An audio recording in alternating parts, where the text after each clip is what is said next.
The feminine is soft, or at least that is a narrative that most of us grew up listening to. Every living being has two forms of energy, that is the feminine and the masculine. One of this is widely accepted to be the soft, kind, nurturing type, and the other is said to be the aggressive, go getter, protective kind of energy. But is this narrative the truth? Is feminine really soft? But before we get into that question, welcome back to Whispers of Orlu, where we take a pause from the everyday chaos and sort out an alternate living.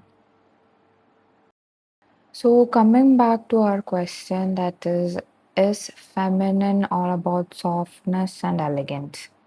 Or have we been tricked into believing something that is not true?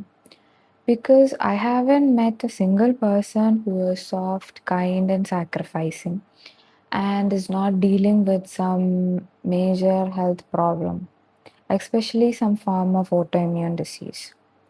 So that makes one wonder, are we really defining feminine in the real, authentic sense? And if what we know as feminine energy is not what it is, then what is it? What is feminine energy? In the broad sense, feminine energy is the opposite of masculine energy. And masculine energy is defined or is explained as the disciplined, structured, organized, logical, protective, and the practical part of life. And if we just look into it, the opposite of this is not just kindness and softness. There are many more facets to it.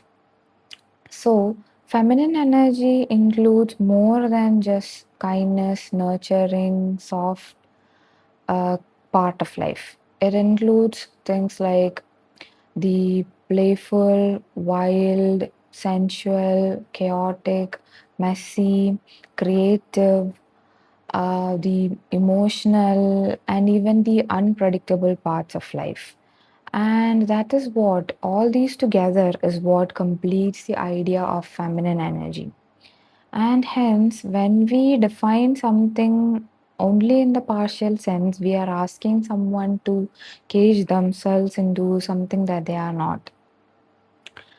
So, look in the nature, especially at the apex creatures. You can see that it is an amalgamation of wild and kind. One does not exist without the other, and there is no selective reasoning regarding what works and what does not, or one does not exist independent of the other.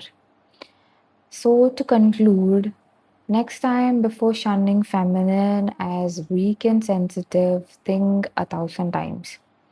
And to those that are urging or supporting those with a strong feminine core to be their authentic self, make sure that you are ready to handle the whole thing and not just what works for you. And to those with a strong feminine core, understand that messy, playful, sensual, creative, wild part that you are trying to keep hidden or you're trying to hide is actually a part of you that deserves to be expressed. And when you are not expressing something, especially a form of emotion or an expression, it becomes some form of health crisis. So, understand that what the society teaches is not always the entire picture. And understanding ourselves and choosing what is best for ourselves is where the real healing and growth happens. And that is all for today.